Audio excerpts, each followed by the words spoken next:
Hindu marriage act 1956 ये एक कानून है जिसमें हिंदू कौन कौन है, हिंदू की कौन कौन कब कब किससे मैरिज कर सकता है, किससे शादी हो सकती है, और कौन कौन जो है वो क्या मैरिज के प्राविधान है, क्या प्रॉपर्टी जो है प्रॉपर्टी को अब हम देखते हैं कि हिंदू आखिर है क्या। सबसे पहले हिंदू चार हम कैटेगरी में बांट लेते हैं। पहला वो जो हिंदू नहीं है, बाकी तीन कौन कौन हिंदू हैं, कौन कौन हिंदू होने चाहिए और कौन कौन हिंदू हो सकता है, इन सब में हम बांट लेते हैं। तो सबसे पहले हम देखते हैं कि हिंदू कौन कौन नहीं है। मुस्लिम हिंदू नहीं है, क्रिश्चियन हिंदू नहीं है, जैन हिंदू नहीं है और पारसी हिंदू नहीं है। हम दूसरे में देख लेते हैं अब कि कौन कौन हिंदू है। अब इसमें दोनों ही पेरेंट जो है वो हिंदू होने चाहिए। तो कौन हिंदू हिंदू हो सकता है, बुद्धिस्ट हिंदू हो सकता है, सिख हिंदू हो सकता है और जैनी हिंदू हो सकता है। अब सिंगल पेरेंट भी हम हिंदू हो सकता है।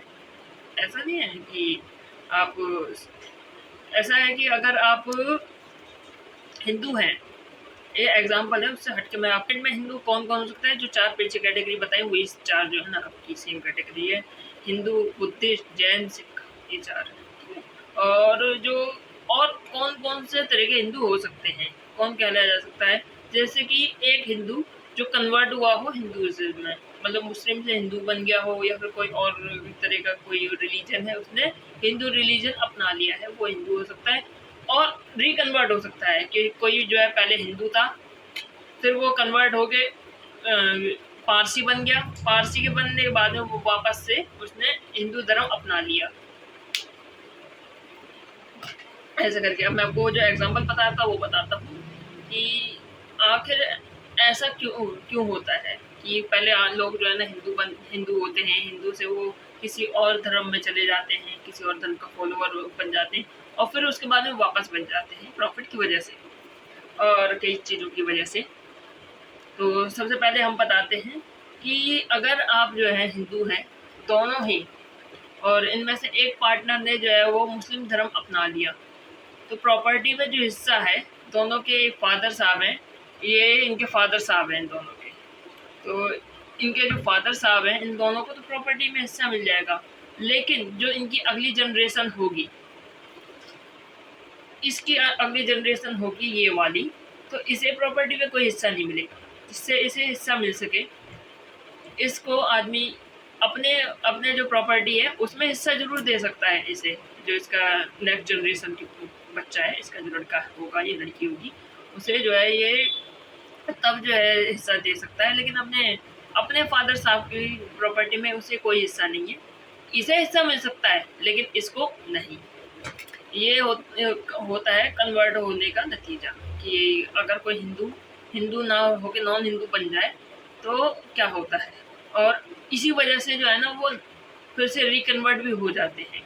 तो फिर से रिकन्वर्ट हो गया, इस तरह से वो फिर से रिकन्वर्ट हो गया, तो उसका जो है ना उसकी जो लड़का या लड़की होगी उसे प्रॉपर्टी में हिस्सा मिलेगा। तब थैंक यू, शुक्रिया।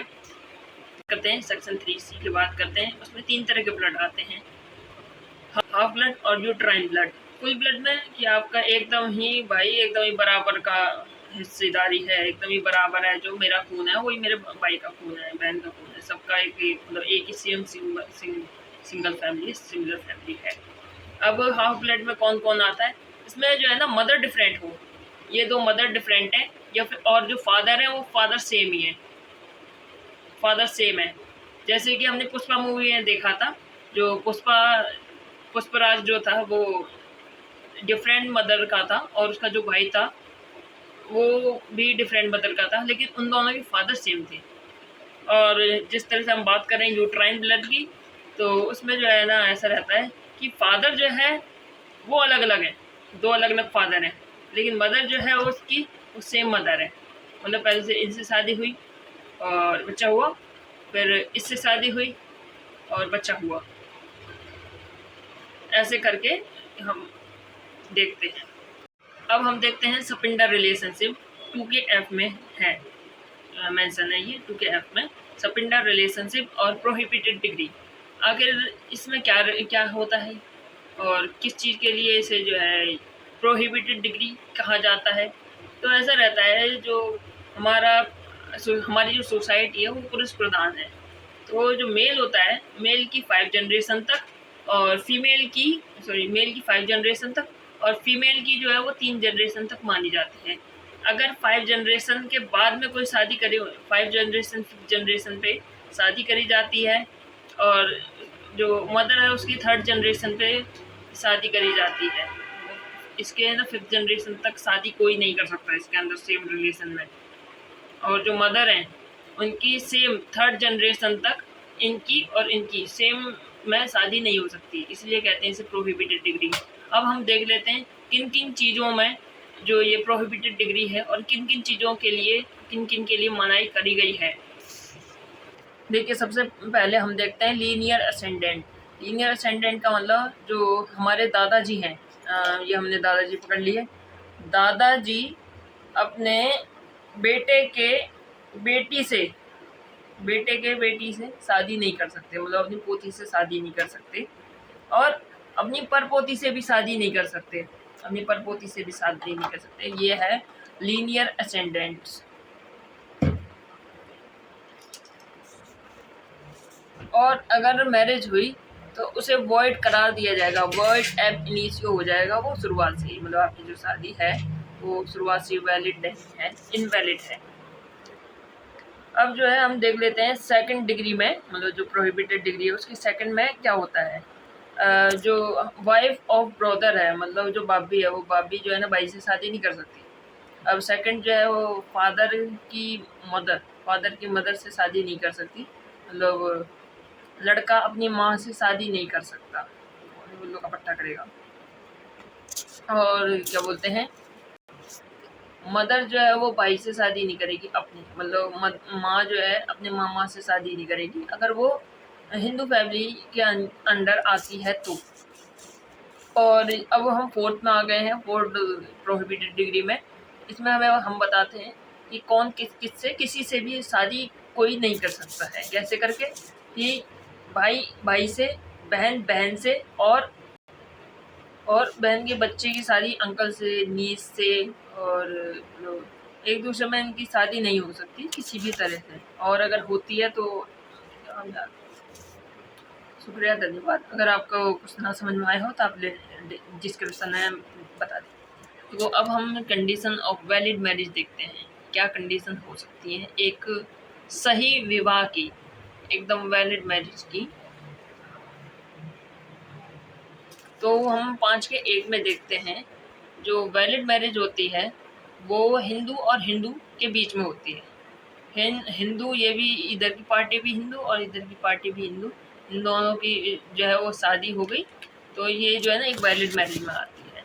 अब 5 के 2 में आते हैं हम, जिसमें हमें 3 बातें पता चलती हैं कि पार्टनर का सबसे पहले कंसेंट होना चाहिए कि हाँ भाई आपसे कोई ज़ोर ज़बरदस्ती नहीं करवा रहा है इस शादी के लिए। दूसरा पर्सन जो है वो साउंड माइंड का होना चाहिए, यानी कि भैया इसका दिमाग जो है अच्छे से काम कर रहा है, डिसीजन ले पा रहा है ढंग से। और तीसरा, इसे जो है ना अटैक ऑफ इंसैनिटी नहीं होना चाहिए, पागलपन के दौरे नहीं बढ़ने चाहिए कि ये पागल है, पागल करार है। अब इसका बहुत ही बढ़िया एग्जाम्पल है इसी की शादी का, ये मैंने कि उजागर सिंह वर्सेस उर्मिला देवी। इसमें ये था, जो फादर साहब थे उर्मिला देवी के, उन्होंने ये कहा था उजागर सिंह को कि हमारी बेटियों को कुछ नहीं है, बस हीट स्ट्रोक आते हैं, गर्मी से जो है ना चक्कर आ जाते हैं। लेकिन शादी के बाद में उसे पता चली उजागर सिंह को कि भाई लड़की तो भाई पूरी तरह से पागल है, इसे कुछ भी नहीं पता, कुछ भी ना दुनियादारी की पता है ना इसे इस तरह का, मतलब ये पूरी तरह से पागल है, इसे पागलपन के दौरे और आते हैं, दौरे बढ़ते हैं इसे धीरे एक एक करके। तो इस बेसिस पे जो है ना उसने डिवोर्स लिया और जो वैलिड मैरिज जो इसने करवाई थी धोखे से, उसे जो है ना इनवैलिड करवाया और वॉइड करवा दी वो मैरिज। जो हमारा सेक्शन 5 का 2 जो है वो 5 का क्लॉज 2 जो बताया वो राइट विद सेक्शन 12 लिखा जाता है हिंदू मैरिज एक्ट में। और क्या बोलते हैं, ये वॉइडेबल हो सकता है, मतलब इन सब चीज़ों की वजह से जो है ना जो शादी है वो हमारी डगमगा सकती है। अब 5 के 3 में मेंशन ये है कि लड़का और लड़की की उम्र क्या होनी चाहिए लीगल मैरिज के लिए, तो लड़के की 21 साल और लड़की की जो है वो 18 साल। अब सेक्शन 5 के क्लॉज 4 में ये लिखा हुआ है कि शादी जो है ना, कुछ भी हो जाए, जो प्रोहिबिटेड डिग्री है उसमें नहीं होना चाहिए। अगर होती है तो वो वर्ड एप इनिशियो होगी।